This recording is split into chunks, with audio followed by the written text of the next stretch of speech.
Quelques jours après sa prise de fonction, le président congolais fait face au mouvement de grève des fonctionnaires, l'un des premiers défis de son mandat, selon les analystes. Réclamation d'arriérés de salaire et amélioration des conditions de travail constituent l'essentiel des revendications auxquelles le nouveau président de la RDC est appelé à répondre dans l'urgence. Selon l'analyste congolais Israël Mutala, joint par la BBC, ces mouvements de grève sont la conséquence directe de l'avènement du nouveau pouvoir en RDC.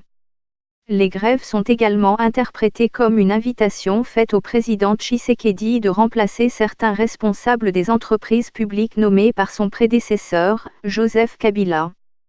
Félix Tshisekedi déclaré vainqueur de la présidentielle en RDC et certains mandataires, directeurs généraux, étaient soutenus par l'ancien pouvoir. Alors du fait que les parapluies politiques ont sauté, la parole s'est libérée chez certains syndicalistes ou travailleurs, explique Israël Mutala.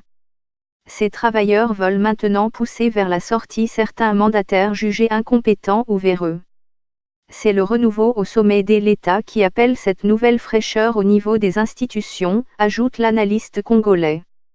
Numéro RDC, la République démocratique du numéro Congo vit au rythme des et numéro 39, une série de grèves depuis elle et numéro 39, élection présidentielle, signe des profondes attentes des Congolais envers leur nouveau chef de elle et numéro 39, État, Félix Tshisekedi, issu des et numéro 39, un parti des et numéro 39, opposition revendiquant le ECO, Progrès social ECO. Selon Israël Mutala, les grèves affectent l'économie nationale, car elles entraînent une baisse des recettes du trésor public. En appauvrissant l'État, on appauvrit aussi les fonctionnaires et on ne donne pas à l'État les moyens de sa politique de développement, constate Israël Mutala. Au moins 6 sociétés nationales sont affectées par les grèves. Ces arrêts de travail ont commencé par les secteurs clés, notamment les transports.